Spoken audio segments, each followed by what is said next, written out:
Hi, good evening, everyone. Our devotions and topic for today is from the book of Lamentations, chapter 3, verse 22 to 23.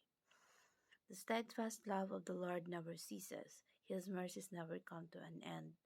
They are new every morning, great is your faithfulness. So sa Tagalog version po ay ang pag-ibig mo, Yahweh, ay hindi nagmamaliw. Kahabagan mo'y walang kapantay. Ito ay laging sariwa, bawat umaga katapatan mo'y napakadakila. So, yung pagmamahal niya at dahil sapagkat ang Diyos ay makatarungan na instead na parusahan tayo na dapat tayo ang tumanggap ay sinalo ng Panginoon at natakloban tayo ng kanyang dugo. So, ang Panginoon ang siyang naparusahan. Kaya, ang Diyos ay pag-ibig. Ang Diyos ay may malasakit at mayaman sa kanyang habag. At yun yung pinaranas niya sa atin. Sa sobrang pagmamahal niya sa atin.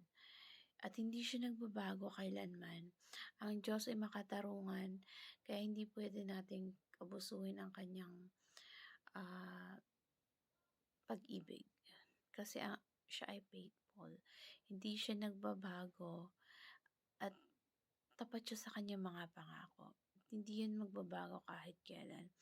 Yung pag-ibig niya ay hindi magmamaliw at wala itong anumang kapantay. Napakadakila ng kanyang pagmamahal. Bagamat tayo na Kristiyano, gumagawa tayo ng mga kasalanan, dumaranas tayo ng pagdidisiplina ng Diyos. Pero ganun na lamang yung pagmamahal niya kasi lagi tayong ibinabalik dahil tapat siya sa kanyang mga pangako na tayo mga anak niya ay hindi niya pababayaan. Lagi niyang ibabalik sa kanya. So, kung tayo ay tunay na mananampalataya, lagi niya tayong ililigtas at pananatilihin sa pamamagitan ng kanyang biyaya at ang Diyos ay tapat.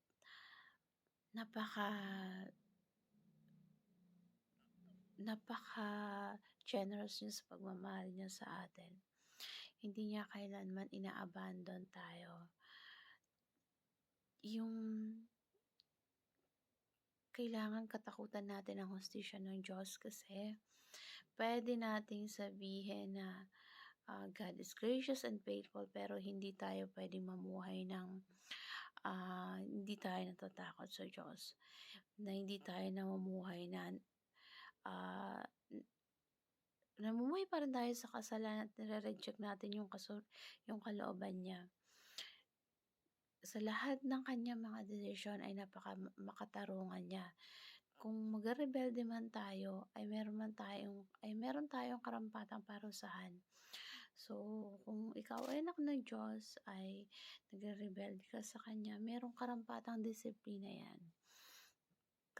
Kadalasan ang disiplina niya ay masakit at merong pagtutuwid, kaya mararamdaman natin na yung bigat ng Diyos, yung bigat ng kamay ng Diyos para sa atin. Pero dahil sa sobrang pagmamahal niya at ang sobrang pagmamahal niya sa atin, yakapin natin yung pag-ibig ng Diyos na ang katotohanan na minahal niya tayo. Kaya pag dumaranas tayo ng pagdidisiplina, ito ay katunayan lamang na tayo ay dinidisiplina niya. Katunayan ng pagmamahal niya sa atin. Kasi walang ama na hindi nagdidisiplina sa kanyang anak. Kaya dinidisiplina ng ama ang kanyang anak dahil sa kanyang pagmamahal na ayaw niya itong mapahamak at ayaw niya itong gusto lang na to na mapabuti. So, ang pagtutuwid ng Diyos ay sa sobrang pagmamahal niya, dinidisiplina niya ang kanyang anak. Dahil once na nagkaroon ng disiplina ang kanyang anak, yun yung pagmamahal niya na ipapakita niya, yung pagdidisiplina niya sa kanyang anak. So, pagtiwalaan natin yung katapatan ng Diyos kasi napakadakila ng kanyang um, pagmamahal sa atin.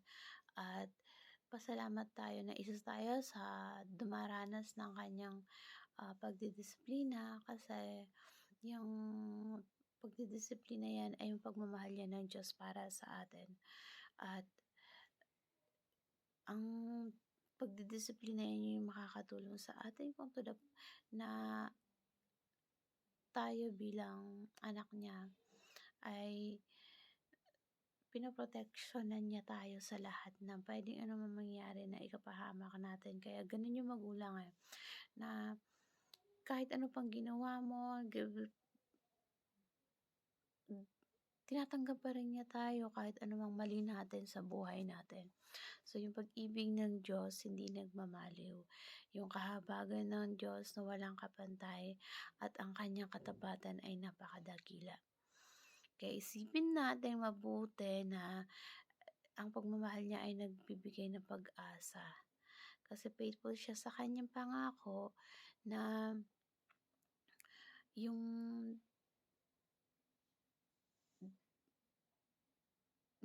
pagmamahal niya na bilang ama na nagdidisiplina sa kanyang anak, merong pag-ibig na mararanasan na mula sa ama na sa langit.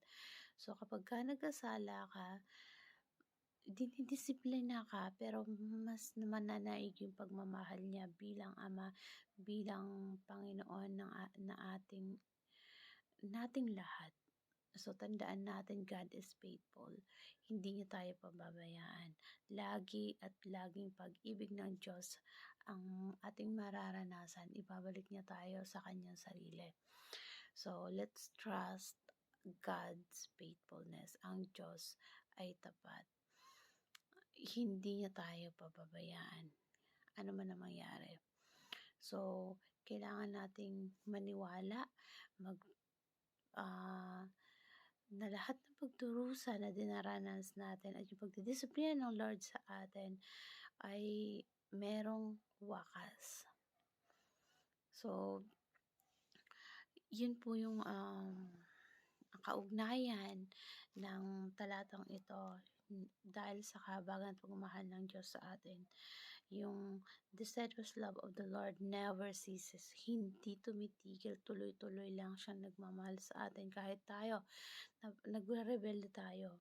Madalas pinipili natin yung mga mali, yung daan patungo sa kadiliman kaysa sa liwanag.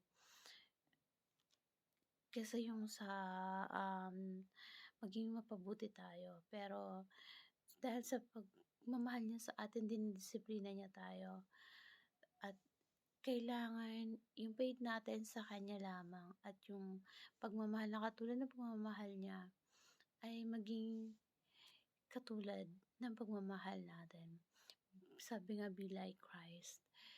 At dapat yun yung ipagpasalamat natin sa Panginoon na yung pag-ibig niya sa atin ay laging manaig, laging nananaig na sa tuwing dinidisiplina niya tayo masakit, pero ito ay pagdidisiplina ng isang ama na kailanman hindi niya tayo bibitawan, hindi niya tayo pababayaan kasi God is faithful.